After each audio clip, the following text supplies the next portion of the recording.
Can I take care of business before I even talk to you? The Nick Bob Podcast is brought to you by Pella Windows and Doors. Pella of Omaha and Lincoln. They want every homeowner to have the best quality windows and doors. They're willing to bet $100 on it. Call the Omaha and Lincoln showroom, or Lincoln showroom, I should say, or go to PellaOmaha.com to find out how you can get $100 and new windows and doors starting at $122 a month. And the Nick Bob Podcast is powered by Brickway, Cut Spike, and Lucky Bucket Family. Great brewery and distillery. Excited to have them on board supporting the podcast. I was actually drinking a Brickway Pilsner the other night. Yeah, you're nodding in agreement. I was watching the Colorado game. Great beers, great whiskeys, and more. They're located in Omaha, La Vista area, 4 blocks south of 120th and Giles. Go check them out. And the Nick Bob Podcast is brought to you by Peerless Energy Systems, the Solaire authorized distributor for Nebraska and Iowa. Solaire is the leading American manufacturer of air compressors for any and all air compressor needs. Go to peerlessenergy.com. All right, my friend. Nebraska wins 40-7. Bo Robert Ruud, Nicholas Allen Bahe. We are back. Do you realize this is the 6th year of doing game recaps together? Six years. That's unbelievable. Isn't it exciting? Yeah. I'm not gonna lie, drinking coffee, getting ready for this, it felt like Christmas morning. Like I was giddy to do this with you today. Well, and I think we've had one win in 6 years to start the season. Yeah, yes. we beat, I think it was South Alabama. Where we it was not a good game, but we scored on defense twice or something. I mean, it's one of those games. There was a punt return from somebody. It was but it was kind of it was one of those games where it was like, it was okay. We took the win, but that was still, I think that was the second year of the Frost era. So we were still kind of in this honeymoon phase. Yeah, it was the honeymoon phase where sure. It's like last year, we're kind of riding high from the first year. But yes. But so that's a good launching off point, because how much was that game needed yesterday? I mean, 40-7, game was basically over at half, low stress. Both sides of the ball pretty good, no injuries. Backups were in the middle of the third quarter. I want to start with that. Like, that's how you start a season. Did you go to the game? I didn't. Did you? I did. Okay, good. I'm anxious to get some thoughts, because, I mean, Rhule acted like he had to go from one ear, like, so the headset with one side, he had to get a double one. He acted like was it super loud? Was it louder than it normally is? It was loud. I mean, especially I think when the defense was on the field at times, it was like kind of old school, like they're affecting the game. Truly, like the crowd affects the game when the offense can't function almost sometimes. So it was almost bizarre how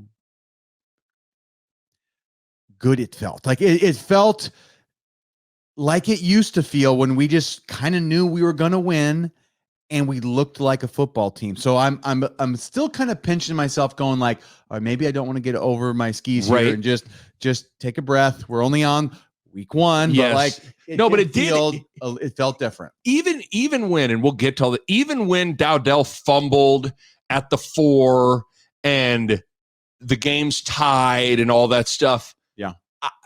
There were some people that were like, "Oh, here we go again." I didn't really quite feel like that in the stadium. I did not, and we're gonna get to the reason why. Yeah, why we're not, but it's basically it's some guy on the team that we're gonna talk about. Let's go there. But it kind of it stems from that. Yes, I think is confidence it's there. Kind of it's spreading from there. I just wanted to start with how good did that fit? I mean, it was 85 degrees. The sun was shining. It just that felt great yesterday. Yeah. But the reason we have to start with Dylan Raiola. Yes. I mean, that's all eyes were on him. That's what everybody came to see, and he checked all the boxes. He looked every bit as good as I think anybody hoped that he would be. And it all started on the first drive of the game. Yeah. 12 plays, 72 yards, took almost 6 minutes. It, at one point, got the 2nd and 30. Yeah. And what does Dylan Raiola do? Hits Banks for about an 11-yard gain over the middle, and then the step in pocket Mahomes side flick to Neyor for the first down. Then he draws the pass interference on the goal line shot down, and so it gets to the 2, and then boom, they score. But I get did you feel how did you feel getting your first date with Dylan Raiola? Is there going to be Bachelor number 1? Will there be a second date with Dylan Raiola? For sure, there's going to be a second date. We're going on a second date. Yeah. I mean, this is one where you have to play it cool. You know what I'm saying? Like when you meet a girl that is like, this girl is real, like amazing. You have to play it cool. Like you can't show her you like her too much. So this is what we're doing playing today. It cool? Oh, we're playing it cool? Nick, we both have to play it cool. Oh, God. Don't show Dylan how much. Husker Nation needs to show Dylan. We're not. No, we're not. Don't send her a text like right when you get home. Like don't check in the morning. We're not doing any of that. I had a dream about you last night, Dylan. Yeah. Don't do that. Good morning, don't do it. No, Dylan. You're gonna blow it. Let's not blow it, Husker Nation. Let's just play it easy. Okay. Yeah, it was a good first date, but just don't. It's okay. Take it easy. We're taking it easy. Okay, right? Got it. But all joking aside, I watched the game. I was there at the game. I went home. I wanted to see a little bit of the TV copy too, just to kind of see things for from sure. a You see things different angle. But really, like to me, the big takeaway that I've been just sort of simmering on is like this kid is unusually like he is so poised for being 18 years old, and he seems so. I think he's intelligent. I think he's so intelligent. He's smart enough to get them into the right place. Mm-hmm. We'll talk more about that. But he is doing like what coaches dream of. Like he is taking what the defense gives them, right? Like he seems to be going to the right guy in every play. Like the receiver he's supposed to go to is seemingly like, okay, he's waiting for him and then he throws it to him. Or, it's always on time. It's on rhythm. Never looks hard. It looks like he makes it look easy. That is the gift that I've never seen out of a quarterback at Nebraska. Nothing like this. We have never seen anything like this. Yeah, I know. I didn't, because my mind went there. I was like, I went to that hyperbole part of my brain. I was like, have we seen a guy like this? No. Really? I don't think. Like Casey Thompson could throw the ball. He was a good quarterback. He threw the ball, but Zach Taylor could throw the ball. Joe Gans could make things happen, but Dylan just did it. At least through one game, it looked different. Nick, this guy is a freshman who looks like a senior who's played, 100 games. Like it's unbelievable to me. Like how poised and how much he seems in control of what he's doing. Yes, he doesn't look like a freshman's supposed to look. No, even a really like a 5-star. There's some element of like erraticness. Usually they're like happy feet scrambling around. Like, he's not, I don't see him as like, oh, that's Brett Favre. I don't see like the gunslinger, like run around. He's more like, I'm not going to compare him to Tom Brady, but like an old immobile quarterback who just like is smart and knows how to get the ball where it needs to go. And he doesn't waste motion. He doesn't take a dumb chance. Like he throws it away faster than Patrick Mahomes would. I actually like that. Like, so do I. He's just getting the ball out of his hands. And so if it's not there, throw it down, throw it out of bounds, onto the next one,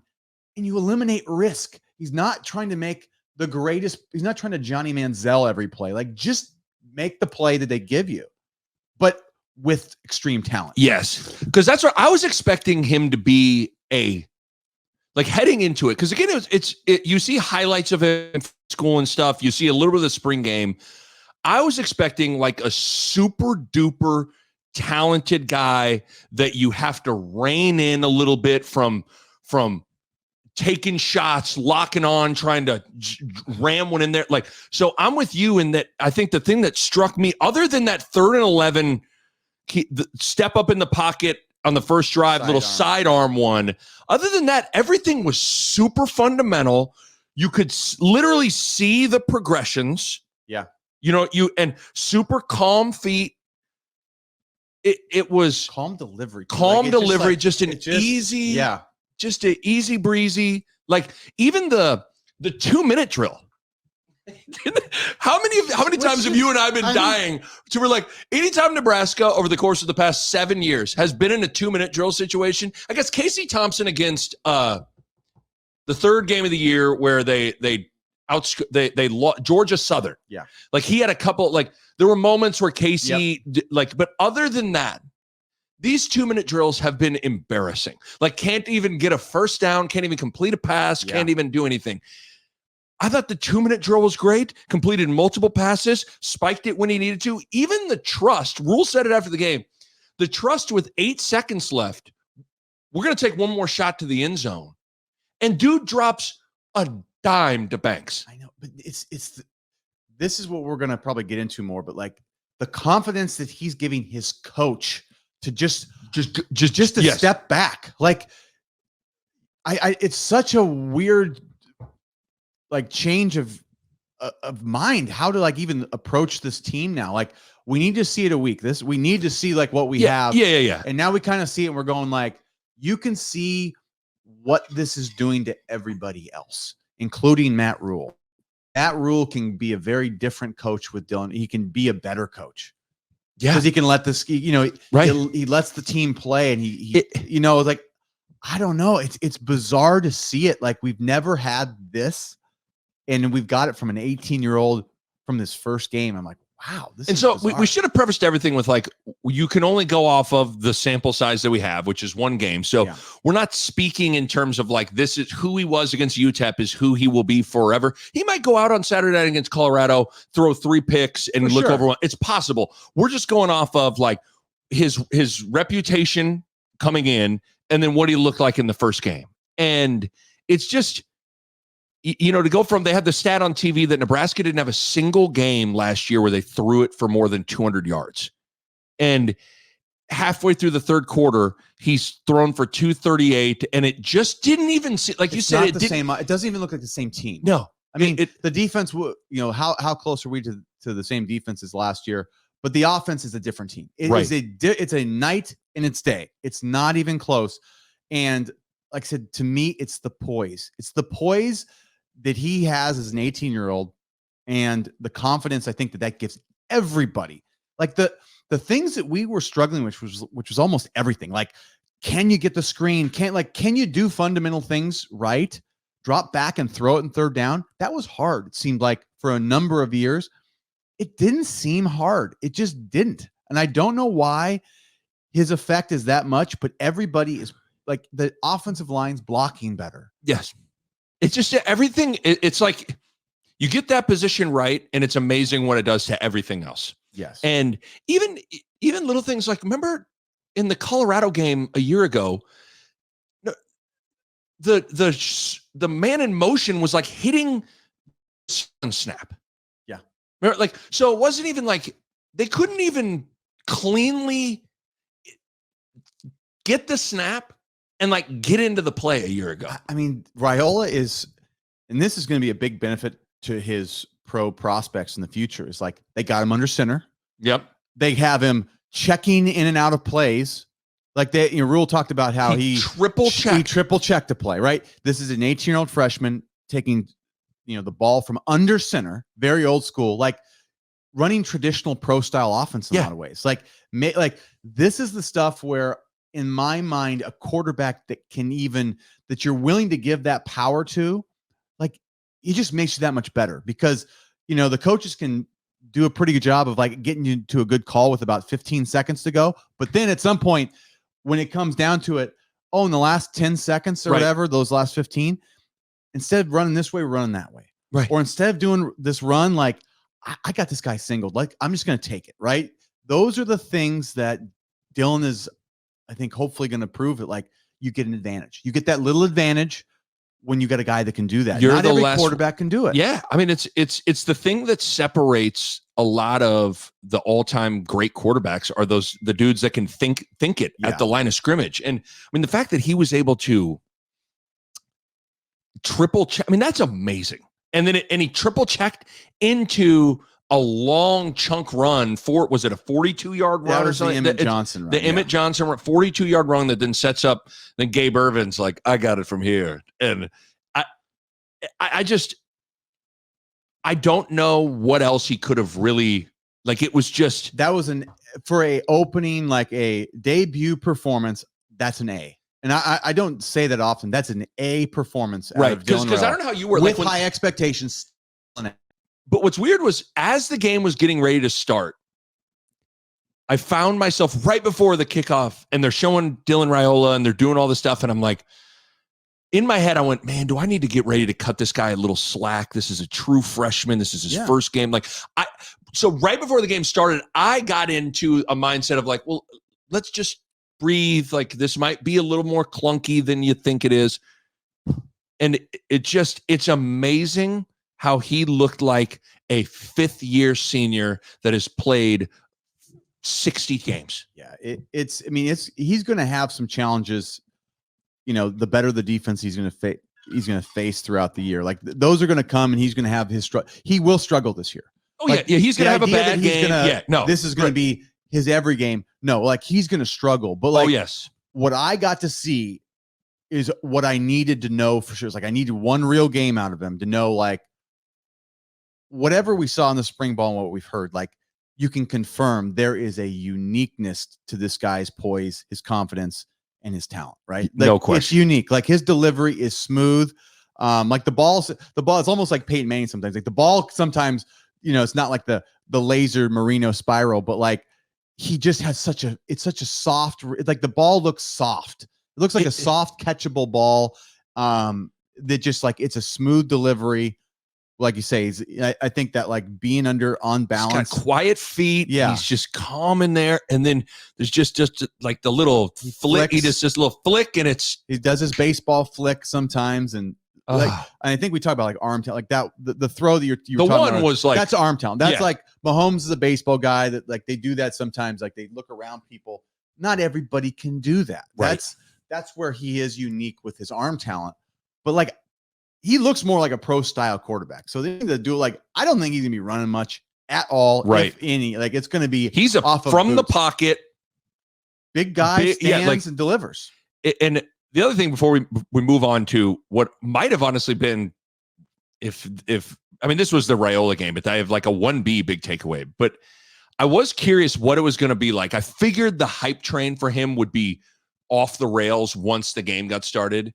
And it was. I mean, the TV, the broadcast starts with following Dylan Raiola off the bus into Memorial Stadium to him coming into the tunnel walk to Dominic Raiola, back to Dylan. The whole open is about Dylan. Yeah. The whole, the amount of Dylan graphics, it was basically 3.5 hours of Dylan Raiola. You know what? It's a little much, but I mean, you got to admit, like the guy is making things happen. So I'll give him that credit. But yeah, you never want it to get too much. No, but I knew it would be. I mean, he's the story. I mean, even more than like Rhule. Even like I realized about halfway through the first quarter, they finally cut to Rhule, and it was like, oh, they hadn't even like shown Matt Rhule yet. Yeah, and they had shown Dominic, they had shown all this stuff, and then they're like, oh yeah, and Rhule in year number 2, whatever, but Dylan, anyways, it was, well, even they on Twitter, Dylan's first touchdown pass, Mahomes retweets it. That's my little cuzzo. And so, I mean, it's like, dude, think about that. This guy, the king of the NFL, is retweeting Nebraska's quarterback. Like, I mean, this is kind of an amazing moment because I think other than like, obviously it was a great day and a win, I think Nebraska fans can feel like potential that we become relevant again. Yes. With a few more wins, right? We got to beat Colorado. Colorado's next week. It's going to be the hype train around the country is going to be watching this game. Like it's like, yes, between Colorado or us, like whoever wins this game is going to get the hype. The national hype of like the team to watch out for is going to be between us and Colorado. Probably. Yeah. I mean, and we have the midweek pod to get into it, but I mean, Shedeur looked good. He did. Shedeur looked really good. So it's going to be a hell of a battle. Hunter, he's not a bad Travis player. Hunter's, she's Louisiana. I mean, okay. Are we good with Raiola? We played it cool. We didn't send the good morning text. We're going to wait 3 days before we call him back. Okay, 3 days. We're 3-day rule. Right. We're not going to start liking all of his Instagram posts and his Facebook photos and all that stuff. We're not going to poke him on Facebook. Remember poking on Facebook? Yeah. I mean, you poked more.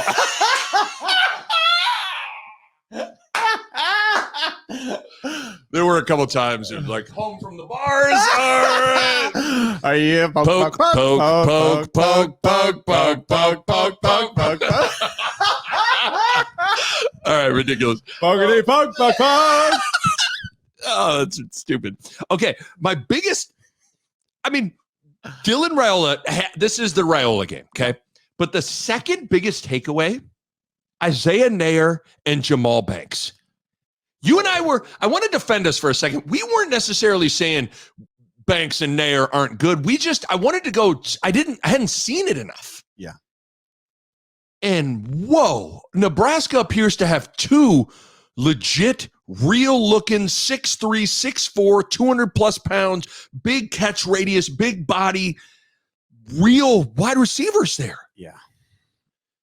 Neyor, 6 catches, 121 yards and a touchdown. Great balance on the sideline to then score. Yeah. Banks, 4 catches, 61 yards and a touchdown. Was a 2-minute drill one. That was a great catch and a great throw. It seems like Dylan Raiola likes Neyor a lot. That seems to be his guy. Yeah. But whoa, Bo. Whoa. I mean, I think all those plays, like you mentioned, were it was confirming, like, we got some guys that can actually make a difference, Yes. right? Like Neyor catching the ball and breaking a tackle and getting to the end zone. Like, the difference is big. Like, we just haven't had guys that could do that, right? But there was also a play that, to me, is like, I think made a more of an impact on me. That I went, oh, this is going to change the way we play. I think it was Neyor. It was like 3rd and, I don't know, 7. And like, he ran a slant and Dylan like kind of like flicked one. It was kind of like, wasn't a perfect throw, but they had enough of a connection and Neyor had enough length and catch race. He kind of just went back. It was high and behind him. But he kind of easily did it. And I went, we haven't seen that. We haven't seen that in a while. Even because Palmer again was just take the top off. I agree. I don't like that one catch. I thought the same thing. I'm like, it's been a while since I've like Stanley Morgan. Yeah, it's a Stanley. Like, it's a possession play. Our guy's bigger, and like the quarterback just being, like it's just pitch and catch. And you sometimes the ball's perfect, but when it's not, the receiver takes care of the QB. Right. That's what I was like. I haven't seen the receiver like bail out a quarterback. If the quarterback wasn't perfect, it was like you're not it wasn't the ball. happening. Yeah. And because there's something to that. Like certain guys you throw to just they're bigger, their target's bigger than they are. Yeah. And they can make it, there's room for error, and like Alex Gordon was that for me. Like I could put it anywhere around Al and he was going to make me look good. Yeah. Timing wise, it didn't matter. He was going to go get it.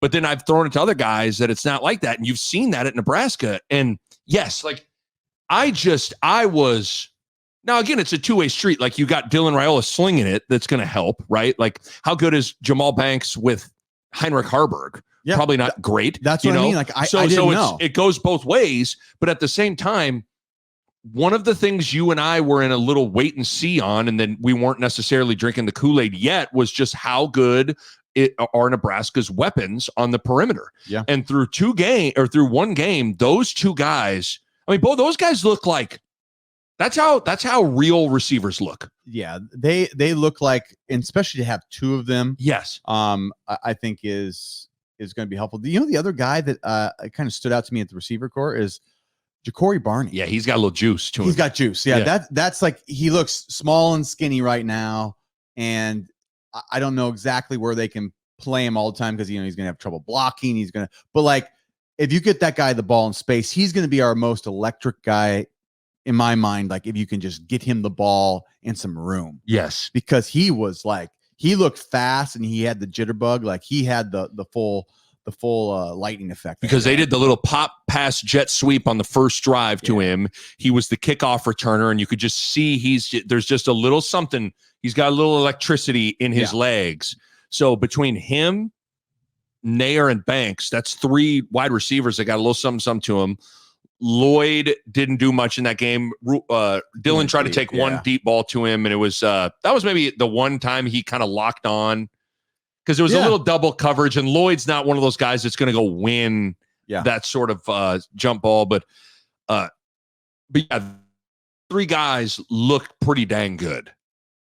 Yeah, I mean, you no complaints here from our wide receivers. So I know we were slow to embrace the hype on there, but they definitely exceeded my expectations. Okay, I have a gripe with one of my favorite players, but first I got to tell you about Pella Windows and Doors. I love it when people come up to me and they tell me they saw my Pella TV commercial. I love it. The local team at Pella, in Omaha and Lincoln, they're the best around. Debbie and Vince and the crew helped me find the perfect fit for our home during our free in-home consultation. We went to the showroom. We looked at our options to ensure that our selections were the perfect choice. The installation team, they were on time, professional, courteous, and they left our house cleaner than they found it. The whole experience was great. Call the Omaha or Lincoln showroom or go to PellaOmaha.com to find out how you can get $100 and new windows and doors starting at $122 a month. That's PellaOmaha.com. Okay. What are they doing to my guy Canton Fedoni? What is this screen pass or whatever you want to? They ran 2 or 3 screens to Fedoni. He's not elusive like that. It's funny. I think they wanted to just get him the ball, and I think the play was like I think the way they were covering him was sort of like it's a way to make the defense like play a little bit more like honest and keep them out in the perimeter. But yeah, I think Fedoni, the way his body is built or whatever and moves, like he's not great lateral. So like I think you need to get him going up the field more. And yeah, I think most people, like you see Fedoni do that a couple times, you go, he doesn't look super comfortable catching screen passes going sideways. Like doesn't look like that's his most.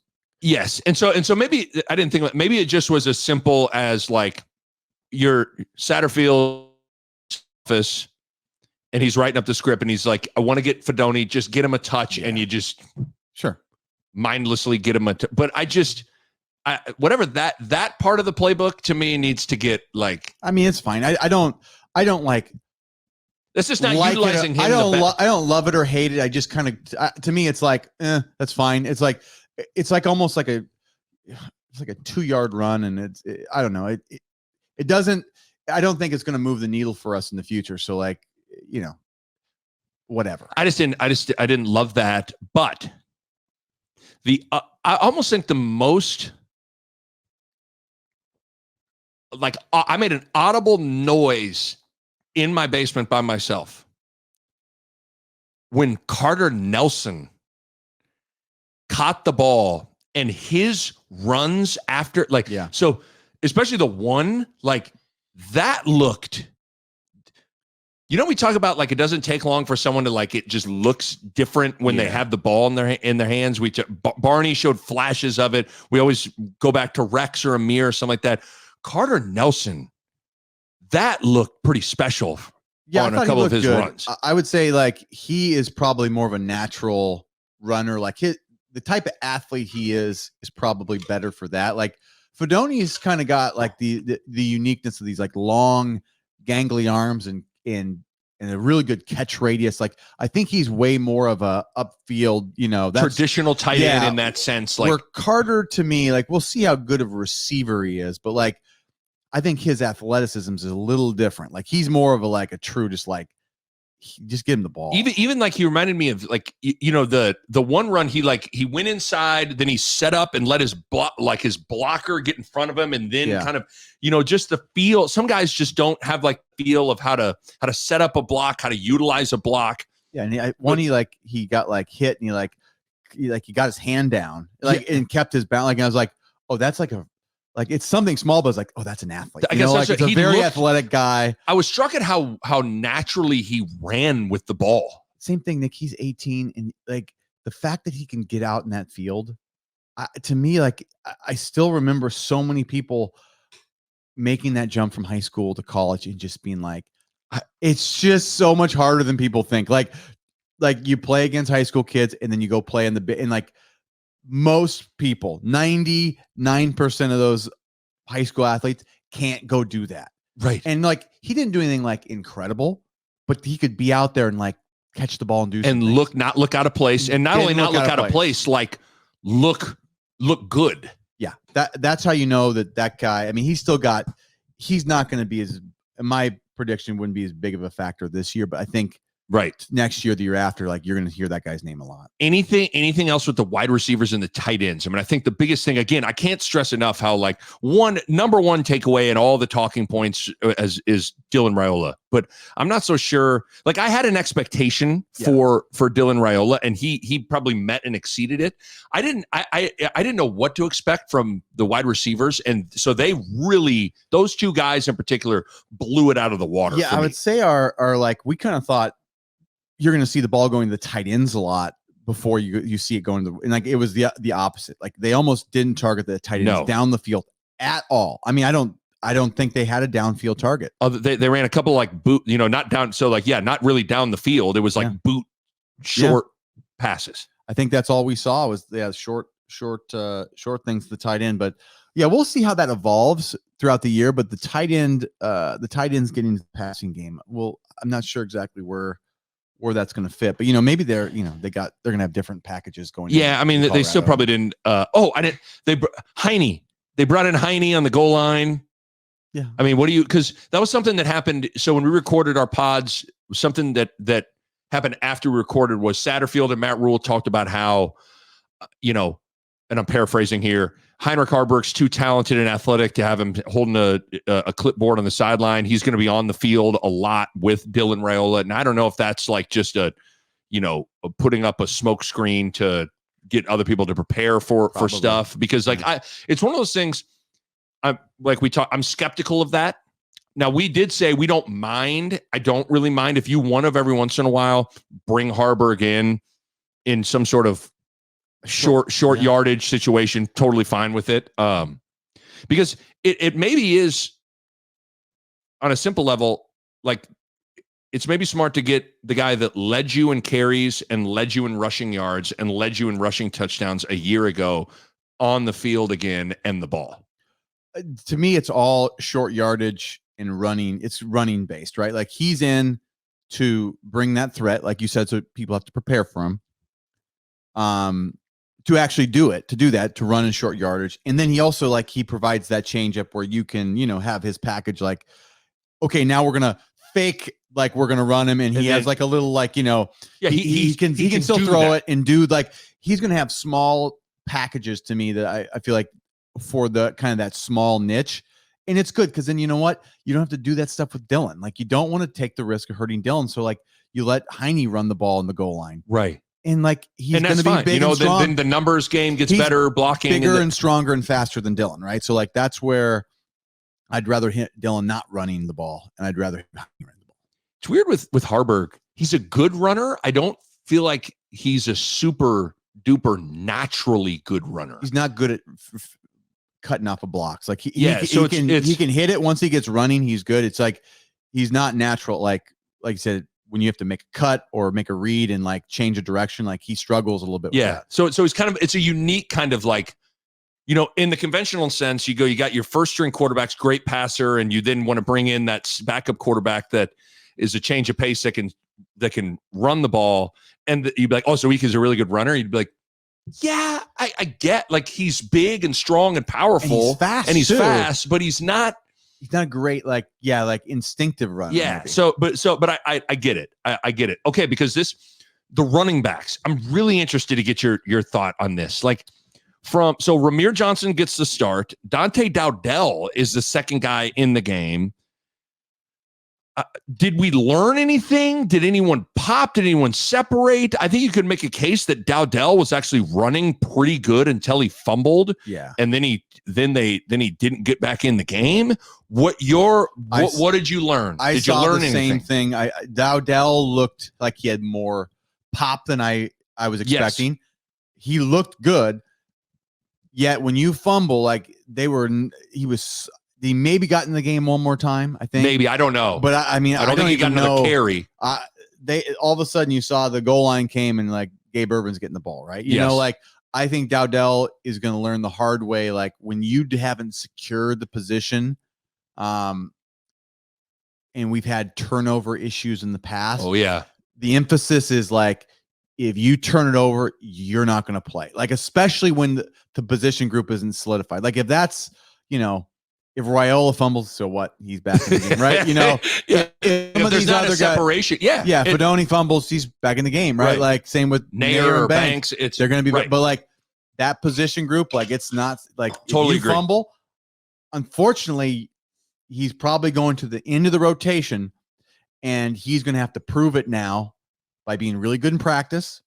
And it's going to depend now on like what's Rahmir, what's Emmett Johnson, and what's Gabe Ervin going to do. Like if they're not performing, he may get another chance, but he's in the back of the bullpen now, right? Yep. Like that's the part. You go to the back of the line, and it's hard because you brought it up. One of the things I thought Rhule said it either in a press conference in the Big Ten media days. Like I'm looking for guys that take the ball away and take care of the ball, and so he's got it. It was the first moment where he had to send a message like, if you fumble, you're coming out of the game and you're probably not going to get back in the game. Yeah, he said allocating playing time based on who protects ball and who takes away. So allocating that playing time, and I assume that also plays into who gets the most practice reps, and then whoever gets the most practice reps and keeps doing it right gets to play the most too. So like, so it's not like it was just what happened against UTEP. I mean, this has been they've been trying to figure out that running back situation since spring. Yeah. And I do feel like after watching again, I had this takeaway of like, because there was a part of me that, you see all the oars on the depth chart and you're sitting there going like, God, can the coaches need to figure that position out, Yeah. But I think the coaches are in a really tough spot where put yourself in EJ Barthel's spot, Marcus Satterfield's spot, Matt Rhule's spot, where you have 4 good options, but not one great option. And make it even harder, you kind of almost have 2 sets of twins. You have Rahmir and Emmett Johnson are for all intents and purposes, you can file them in the same category. Yeah. They're pretty much the same kind of runner. And then Gabe Ervin and Dante Dowdell are kind of the same. Yeah. So I bet, and we're all sitting here. We've watched Rahmir for seemingly like, I feel like if you turned on like the 1993 Fiesta Bowl, they'd be like, and there's Frazier, pitches it to Rahmir Johnson. It's a gain of 3. 6 yards. Oh, wow. Like Turner Gale swings it out. Rahmir Johnson caught. And is Rahmir Johnson actually 59 years old? I mean, he was a senior for Mike Riley. Just put that in. I mean, it's ridiculous. But imagine we've watched Rahmir run, we've watched Gabe run, we've watched Emmett Johnson for a lot of the end of last year, and now like you tell me I can't definitively say with certainty who I think the best guy is. I don't either. I don't have certainty. I'm starting to get a hunch that the guy that sees the field the best is Emmett Johnson. Yeah. I don't know if that's right. Like, I don't know if he's the best player, but I think he's had the most long runs now of all those guys. Yeah. Maybe. I mean, I don't know. Yeah. By the end of last year and with one game, like he's hitting the hole and he's making I don't know. I don't know if he's the best athlete, but he seems to see the field the best. Maybe. I think they all might be better athletes than him, but he may be the best at like just seeing the holes and being a football player. Because my cousin Scott Bahe, shouts out to him. He wanted us to rank the running backs. Oh, God, and I mean, I think I'm with you. I think Emmett Johnson, if I had to pick number 1, I'd pick him. I think Dowdell is the most, there's an element of unknown with him. Like he's the most unknown of the 4. So there's like a little like, kind of want to go on a second date with Dante, by the way, why do I talk like that? This is the only time in my life where I don't know. Why these players, it becomes a dating show and I don't understand it. I don't ask those questions. I just let you go. I let you go. I'm sorry about that. Okay. Back to my point about manly football, about dating running backs. You know what I'm saying? Now, I got to tell you, I'd like to date Dante Dowdell. Those running backs. I'd like to go to Texas Roadhouse with Dante Dowdell. Open doors, pull out their chairs, and hand them the playbook, pass protection. I mean, So I'd go Emmett 1. I think Rahmir is who I think I trust Rahmir the most. Yeah, I think if your life's on the line, you put Rahmir out there, just like, don't mess the play up. Yes. And I still go back, maybe because we were there.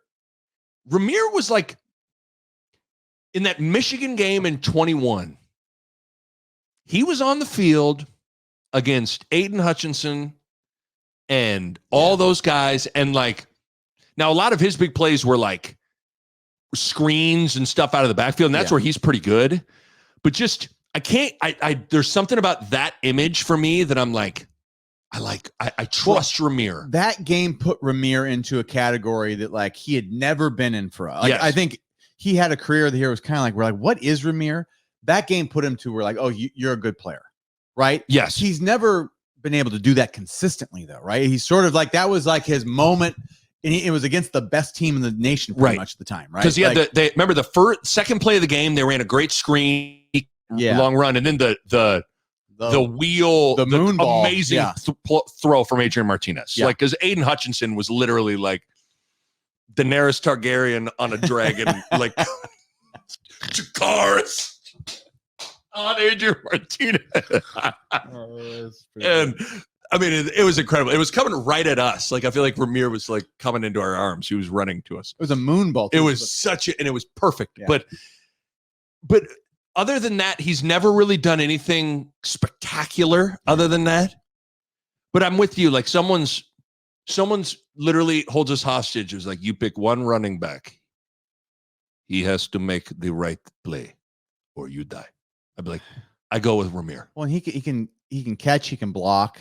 You know, I think he's more versatile. Like Gabe Ervin's probably the biggest. Dowdell might be the most explosive. It almost looked like. Actually, I didn't think that until I saw him in the game. He looked better than he did in the spring game to me.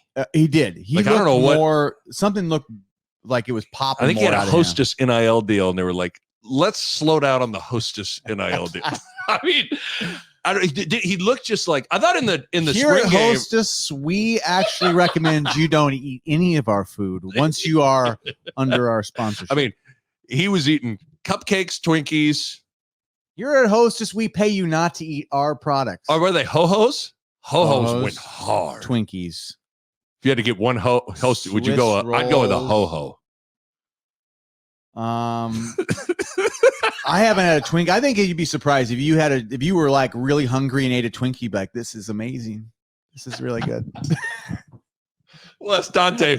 What do you like the most? What were you eating, Dante? I thought he looked lighter and more explosive. So would we go Emmett 1, Dowdell, Rahmir 3, Gabe Ervin 4? Right now. So right now, we're not doing good. Like, we're just saying, like, we're not solving anything, but it's indicative of the what we're saying, where it's like everybody is kind of the same, and no one's that much better than each person has some weakness that doesn't set them apart from the rest. So like Emmett Johnson, I just feel like he might be the most natural running back and maybe the worst physical specimen. I mean that, like, and it's almost like a compliment. Like, well, you're the best. Worse in like a relative term, not saying he's a good athlete. I mean, he's a great athlete compared to Division I running back. I'm saying compared to those other guys, like he's not as physically big as Ervin. He's not as fast as Rahmir, but he just kind of is a good player. He was Mr. Football in Minnesota. That stuff, I always think like that stuff's like tells you a lot. I like how much you like. You know what? It means you're the best player in Minnesota, right? Like, I do think you there's are something good. to that. Like, You're so good at the game. It's like, oh, that guy was a great specimen, so he gets recruited by Alabama. It's like, no, he just was the best in his where he was rated against people. He was the best. Yes, and that means he's a good football player. And I've watched him now for 2 years, and he's not a freakazoid, but like he makes the play, and that's what I like about him. So I would say right now, he to me is the best running back. I think, but he's not so much freakier than everybody else that like they don't have a chance to like pass him up though, because they all maybe have more. That's what's funny about it. It's like, I'm with you. I think I'd go Emmett 1, but if right now we flash forward to the end of the season and it actually the way it kind of shook out was actually Emmett was 4th, I'd be like, I could believe that. I guess it's bizarre, but that could absolutely happen this year. It could, and so I think in some ways it would be like, whatever you choose could kind of work out.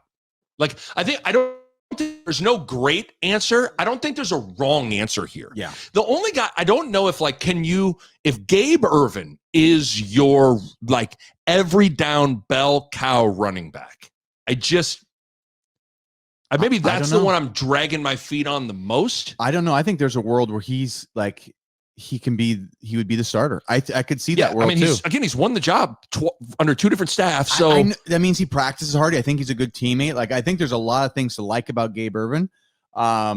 It's just like, I don't know that he ever like got over the, like, I think he had one decent run against maybe Minnesota last year. Yeah. But like, then it's sort of like his whole career just got off to such a tough start with, again, we talked about it many times, just terrible field position, running into a pile for 3 times to just punt it away. And, so, but okay. So, and this could be like a weekly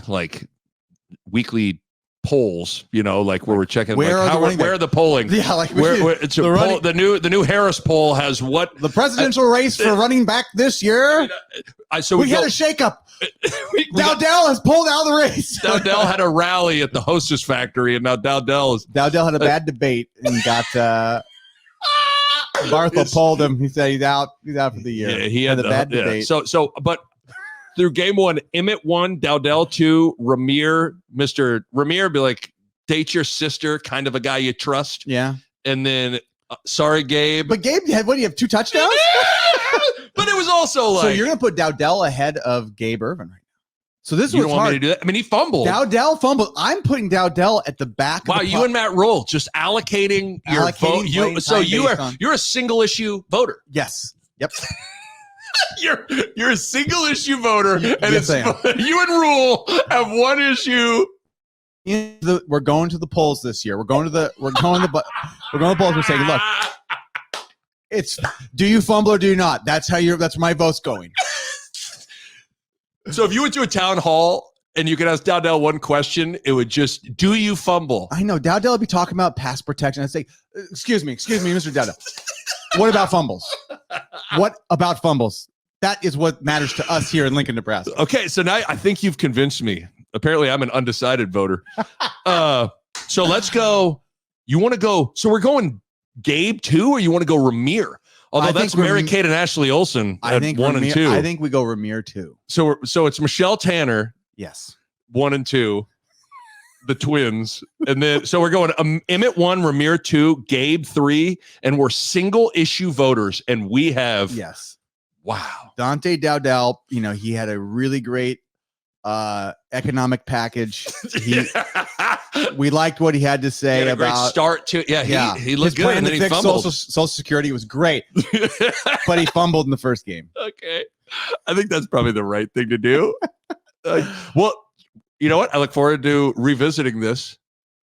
In a week, because I mean, literally, would it surprise you in a week? It's completely flipped the other way. It would not surprise me in a week. No, I think it's going to be probably like halfway through the year before somebody probably takes over. And I think the reality is, I know what the coaches want, and you can almost hear it in Rhule's voice when he talks about it in press conferences. He wants one of those guys to just take the job and separate and run with it. And I just don't know if anybody's good enough or that much better than any of those 4 guys to really separate. So I almost think at some point they kind of need to just pick a guy. Well, and also, with Ramir and Gabe, like their injuries, I think that's coming off pretty serious injuries. And so, like, can those 2 make it through a season?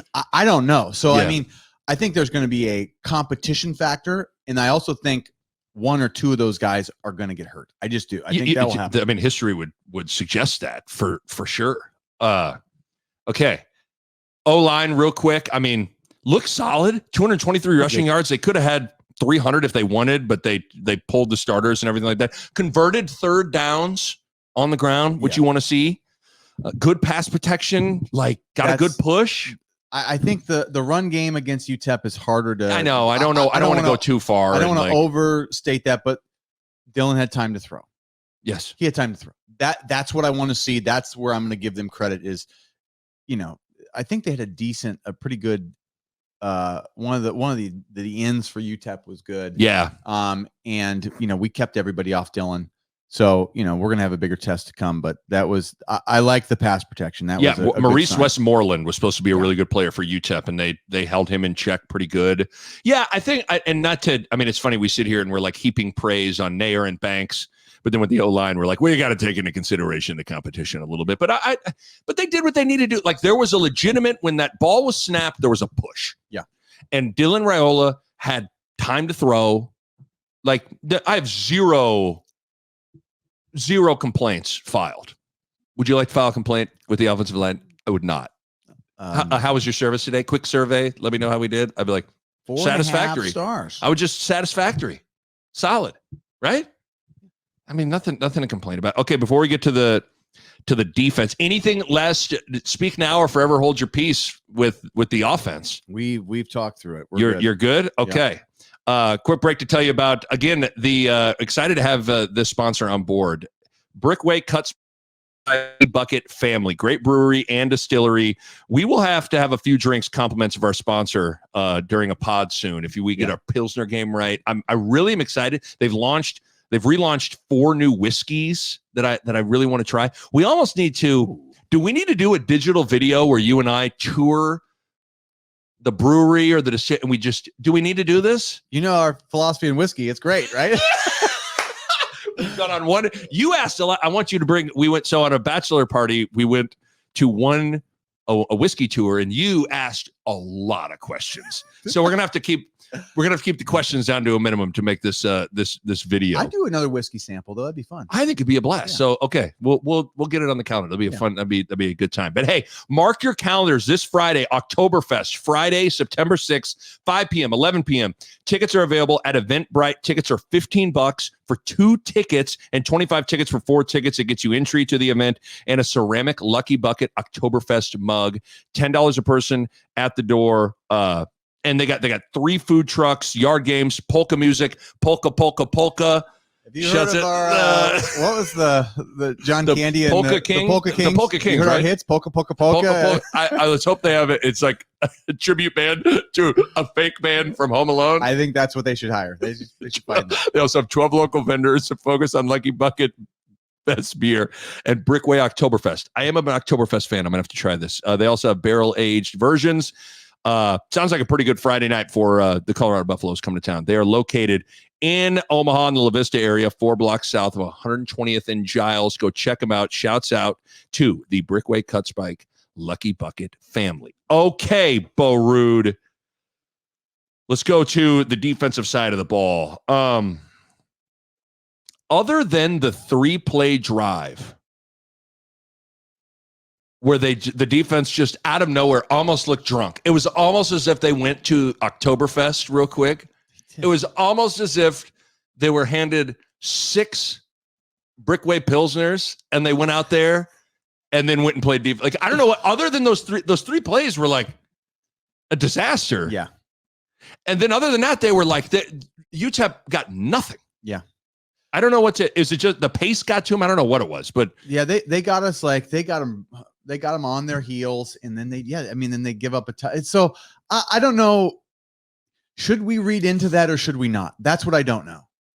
Because it was bad enough that you go like, is that a fluke or do we need to think about this? It was so I literally was. I wasn't even mad. I was more like jaw agape. Like, what was that? They completed a pass on the slot, first down. Then they hurry up, they run, break a few, and then they hit the ball over Hartzog, just like boom, boom, boom, touchdown. And it just it was almost so bad that I just write it off. So that's maybe what that's what I was trying to decide is like should we read deeper into that, or did they just have like a bad moment? I think they went to Oktoberfest and they all just they literally did keg stands. They were Frank the Tank. They all did one before they went to Bed Bath & Beyond, and that's what it seemed like. Because other than they had UTEP 7 points, 205 total yards, 56 yards rushing, and the safety turned the game. Like, although we weren't concerned, I'll speak for me and you. Yeah. I was never concerned that Nebraska was going to lose that game because of Dr. Dylan Raiola was operating. But the safety for sure flipped it. Ty Robinson and Bahe flew in there. So after the safety, it goes 9-7. Nebraska scores on the sideline pass to Neyor. Defense forces a 3-and-out. Then on the next possession, Dylan Raiola triple checks into the long run for Emmett Johnson. Gabe Irvin cleans it up. So boom, all of a sudden 23-7. But it all started with the safety. So you got to like that the defense made a game changing play. That play was bigger than I think we're going to win no matter what. But like the game went from, are we going to be in a game to this game's over? Yes. I mean, it was pretty much over in that safety. We score right away in that transition. To me, the game's over. I agree. I really felt like it broke their backs. Like you could feel it in the field. You're just like, this one's done. Like, you know how it wasn't like we were up by 30 at that point yet. Yes. But once we got, I think we were up to 7-9-16. We got to 16 to 7. I was like, it's over. Isn't that amazing? Done. I know that's how I felt. And so safety turned the game. They also forced 2 turnovers. Yeah. Hartzog with a little redeemed himself after getting beat on the touchdown. He gets the interception. Then Ramir Stewart late in the game gets an interception. Apparently Ramir Stewart couldn't go to camp because I think he was with Dowdell at the hostess party. I wonder what he was eating. We're doing Dowdell. We're doing Dowdell. We're acting like Dowdell went out there and he was like shredded. Like Peter Griffin out there. Like, I mean, I just didn't think he looked very explosive and fast at all in the spring. But in the game, he looked. But then in the game, he looked good. But Ramir Stewart spending too much time in the spring with Dowdell went to the hostess. Got the hostess NIL. You guys hear that Dowdell got a hostess NIL there? Like, bad for his that's not good. His top end speed. I don't know. That's not good at all. But they forced 2 turnovers, which is what you want to see. I agree with Rhule. A safety should almost be kind of a turnover. Yeah, but it is a turnover. The only reason it's not like given the defense is you can take like an intentional safety, probably. But yeah, that's dumb. I don't know. But you literally he sacked them into the end zone, and you are getting the ball. Yeah, like you're turning the ball over. You are turning the possession to your. I think you can just in your own head go like call it 3, right? Yes. But in the end of the day, like we got 2 turnovers. We fumbled once, like. Plus 1 in the turnover department. Like we're going to follow these like few numbers every year. And it's like, or each week. And one of them is definitely be this turnover margin. Like that's going to be that's going to be probably like our number one, like going week to week. Like, where are we? Like, where are we this week? And what's the total in the season? I think we got to do that every week just to be like, hey, this is telling the tale of the season. Where is the season at? With the defense. As weird as this sounds, is there still a part of you? And I'm not. There really wasn't anything in that game that necessarily made me feel this way, but I just feel it. So I gotta. Is there a part of you that is concerned at all? And maybe it's because I'm watching the Colorado. I'm watching Hunter. I'm watching Horn. I'm watching those guys. Like, does Nebraska got the corners to straight up defend? Cover these great wide receivers. They've got 3 guys that are special. Colorado. Yes. Colorado's got 3 that are special. Now, I think we got good guys in the back end. I think they're good football players. Now, the question is, though, this is what I don't know about them. Like, top end speed, dealing with really fast guys down the field. Like, how are they against that? This is the one thing I would say is maybe I don't know. That's maybe where I know them least.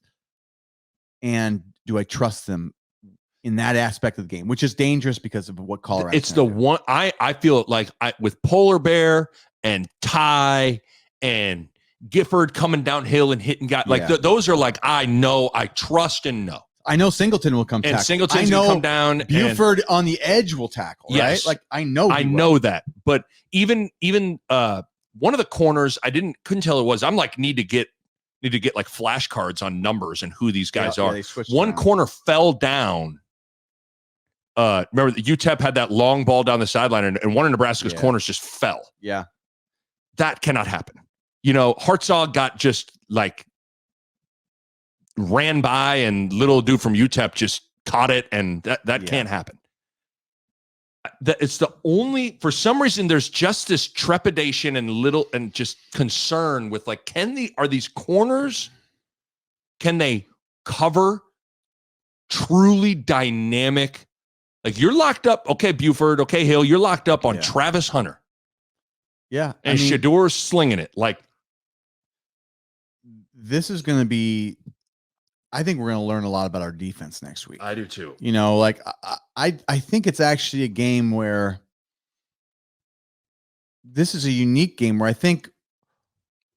don't want to say the defense is going to have to win it every week, right? Because with Dylan now, we can say like the defense just has to be pretty good, and Dylan can win you some games. And you feel like you don't have to. I mean, last year, let's be honest, you felt like if the defense gave up 21 points, it was over. Yeah, and because you never, the offense would never score more than that. Yeah, and that was like so this year. I don't know if that's the same thing, but this week it's going to be more like, can this defense slow this offense down? Because you know what, Nick, they go in shotgun. They can't run at all, right? But they can just throw it. I mean, they can, and they're not scared to throw it 60 times a game. I mean, that's what they do, and it's and really Shador hard can kind of throw with a muddy. He's not he's not overly elusive at all, but he can throw with guys screaming down on him. You know what I mean? He's tough. He hangs in there and he throws under pressure. Like, I think he's tougher than people give him. I agree. He took a big hit last week from North Dakota State, and I was like, God, he didn't even flinch. Like, he's going to give the secondary all they can handle.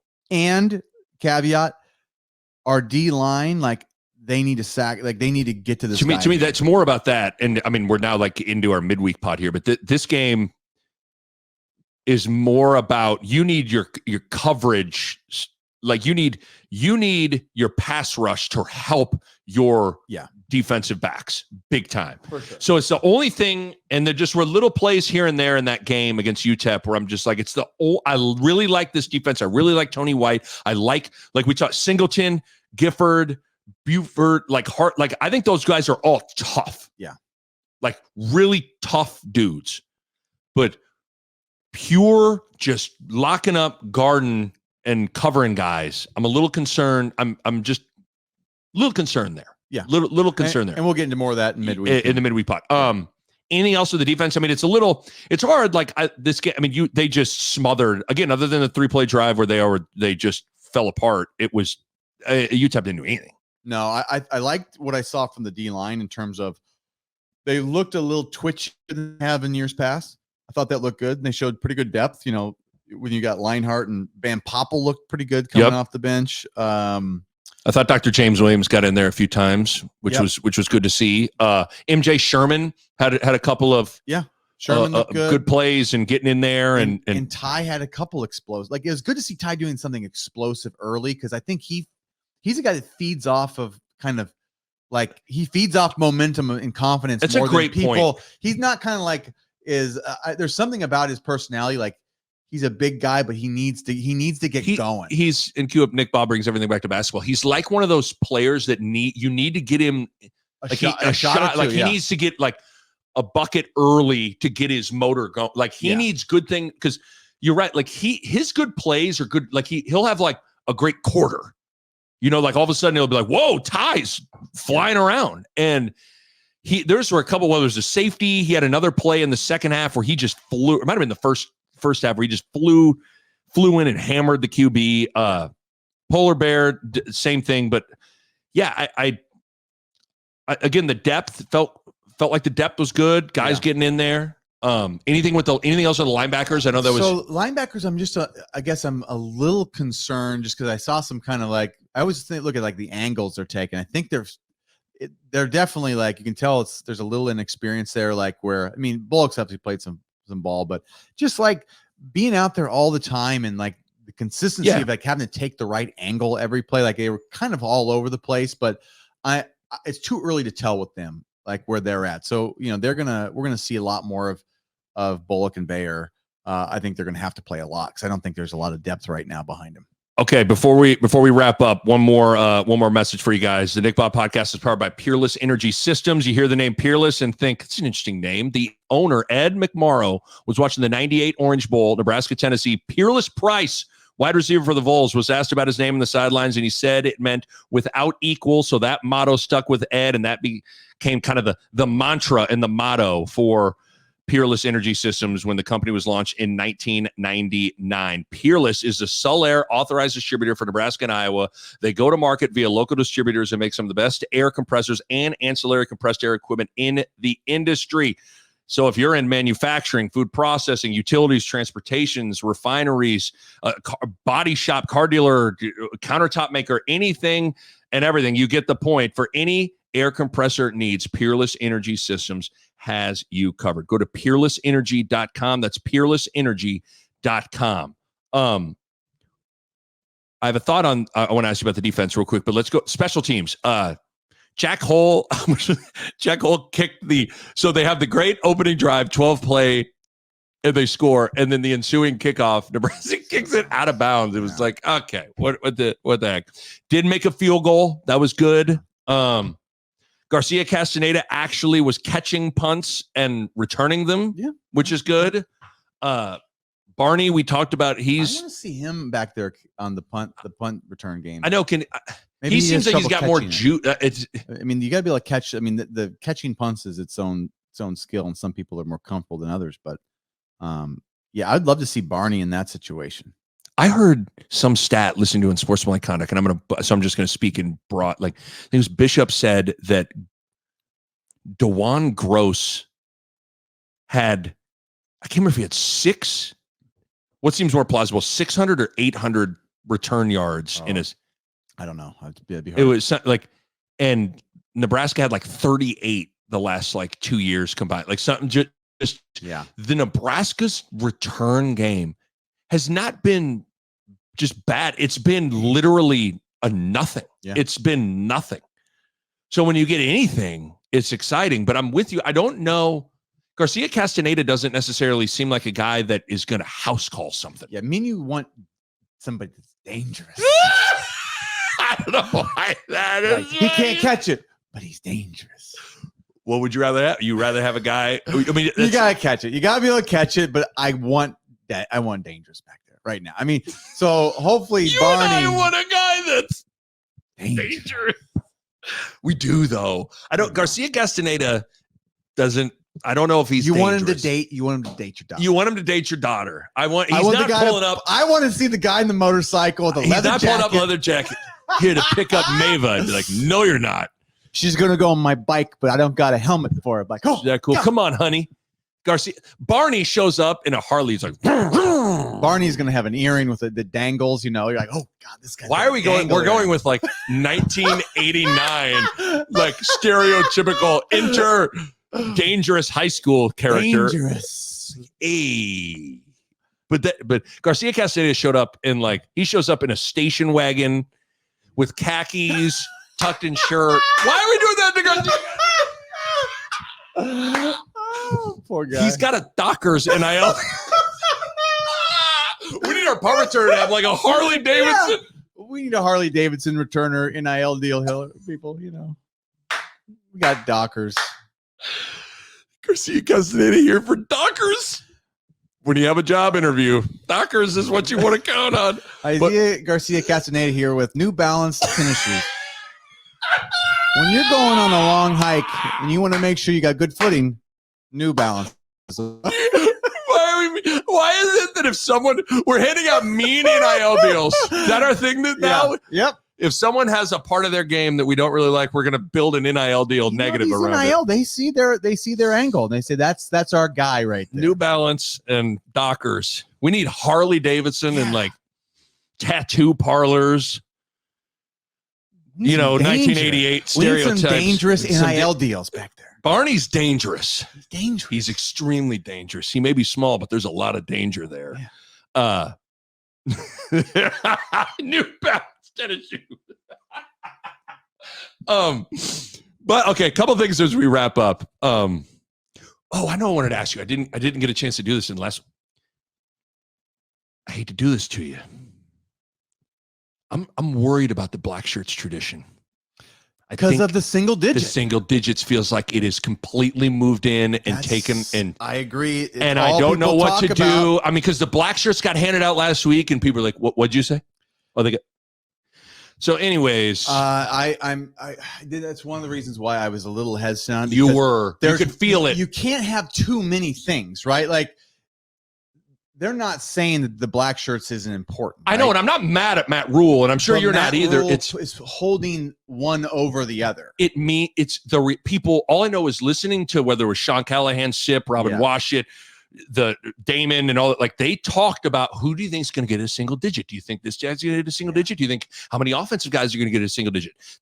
So they were talking about it before it got handed out, and then when the black shirts get brought up, it's like almost a joke. Like, they're going to ask, when are you going to hand out the black shirts? Yeah, I didn't like that. And then the reaction to the single digits, there was a lot of talk about it. The black shirts get handed out, and it was just kind of like. So there was no other like tradition besides that. So that was the only thing, was like, if you could earn a starting position in a black shirt, right? Like that was what was discussed, right? But now the issue is the single digit thing like precedes the black shirt. So like it is the thing that Rhule is putting like the most emphasis on, right? Like the top 10 guys on the team, or the top, so the 0 top 10 through 9. It's basically the top 10 toughest get that. So like it's hard to do that, and then the next week be like, and then here's another one, and it's like, now if you did one for the offense, and we're gonna call these the white shirts. It's like no, you can't have that many things. Like the things are already starting to overlap. So I just feel bad for you. I brought you guys up in a pod. I'm like, there's no family in Nebraska football lore like the Ruuds more synonymous with the black shirts. And you and I love the black shirts. It's just, I could feel it.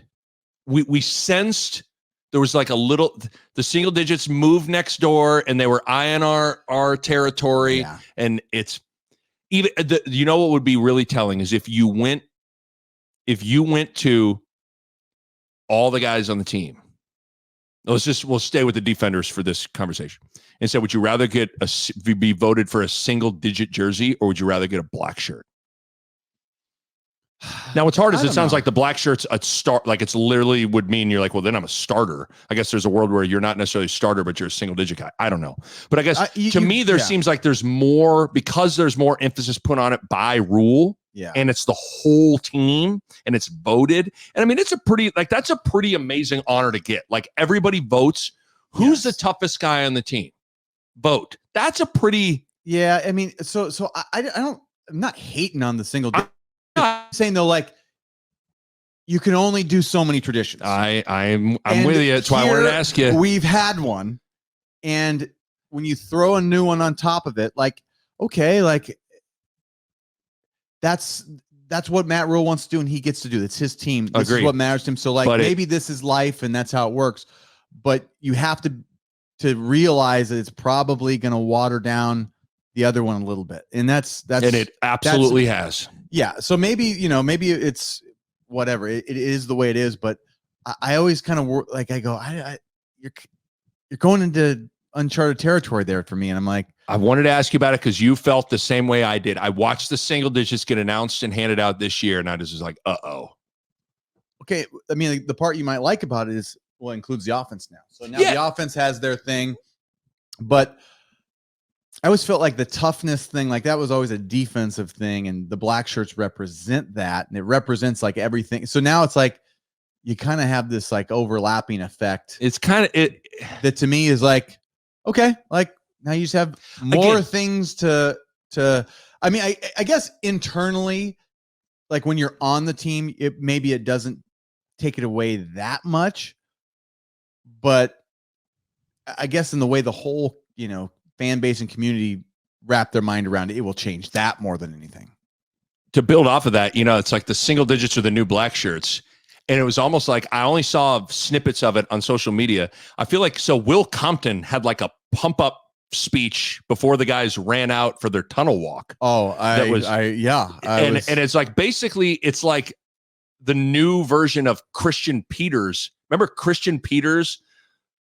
Like where he gave some speech that was like out of it. Like it's kind of like it's the 2020 Christian Peter video. Like they played it on the big screen, and I was like, I mean, it's crazy. I think people really liked it, but I'm thinking to myself, like, I'm like, I don't think I'd want to be the guy saying that stuff. Like he was like cussing. Stick it up here, I was like, and they were bleeping it, right?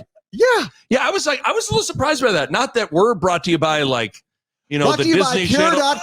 the men who hold things very clean in their life. I mean, I cuss all this, but I'm just a tunnel walk with like bleeping out curse words. That I was like, really? I mean, it's whatever. I guess I was a little surprised by that.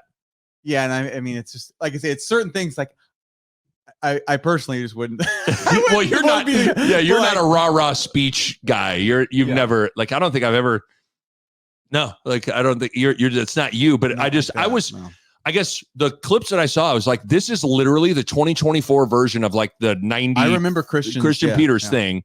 It seems like that. And then I was struck by, I'm like, whoa, is like he's cussing and they're bleeping it out. Like, I just feel like there's like Betty from Beatrice. It's like, where did she say, honey? That's how much things have changed in the last 5 years in the world. Like truly, like that wouldn't even be like thought of to be allowed. And now it was like people really enjoyed it. Like I think people like it. Yeah. I mean, people love Will Compton, and he's a huge figure with Nebraska football. Like with and I think that's why people like it. Yeah. Because I think they like him, and I think he kind of has that. He kind of fits that, like kind of got the bro thing. All the bros like he fits that.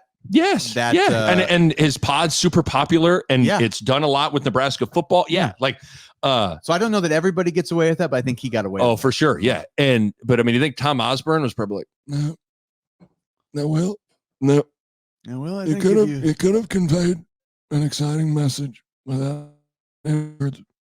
Well, you think you could have said, cram it up their keisters? Well, I provided you other words for ass. I've made a few revisions on the script. Here where you say MFers, I thought you could say, you rascals, you darn rascals.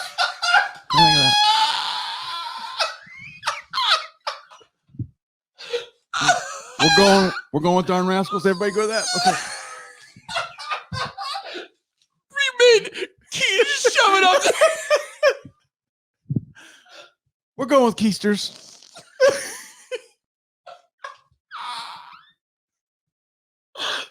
Keisters and darn rat. Here where you said MFers. Oh man. So Tom Osborne made some final cuts to Will's speech. I look forward to that. Maybe that will be what this one is. Week 2, the Tom Osborne version. It's just so clean and nice. That would be people would get if so. Think of the same scenario, but Osborne just. I think people are crunk. Oh yeah. You go out there and shove it up their keisters. People are like, "Oh my god, this is great." Oh god. All right, anything we're missing other than the Tom Osborne? I don't even know how we got there. I don't even know. We started talking about the black shirts. The black shirts, and that's what. And I wanted to contrast. I thought, how the single digits are like the new black shirts, and I thought Will Compton's speech was like the new Christian Peters speech. Correct. Along those lines. So to wrap up the black shirts thing, I think, it is definitely like we were worried about. I think it's become I'm worried about it. The thing that I'm worried about people are more into, and that's also generational, right? Yeah. So, but I do think winning takes care of everything. Yep. If you're a very, very like top tier program year in, year out, like there's going to be enough room for every tradition to kind of like to blossom, live and breathe on its own. I mean, hopefully. So the offensive line too, right? Like in our heyday, it's like the pipeline, but when you're not doing so good, like the pipeline kind of goes away. So there's things that kind of ebb with success. Yes. And then there are things that no matter what, like black shirts have been there no matter what. The defense gets rolling. That'll come back, you would assume. But I think, like even with this other one, the black shirts should. I mean, the black shirt tradition is not going to go away. Like people are, people that have come before don't want to see it go away. But I think just in the moment now, the generation of kids, it's hard not to be like, I think the kids are as much into that as they are the black shirts. I don't think it'll ever go away, but I think what we're saying is it's losing some of its importance in just kind of the Nebraska football world right now. Yeah, amongst the players and what's primary and what's the single-digit jersey feels like a bigger deal than the black shirts. It feels like they put that above, even though it's like, yeah, I mean the start, like if you're in the starting defense, you're not getting single jersey, but like if you have a single digit, you will also have a black shirt. Yeah, no doubt about it. All right, 40-7. Nebraska's 1-0. Colorado coming up this week. Coach Osborne has some revisions for us. Let's go. We got to go talk to him. Let's go. A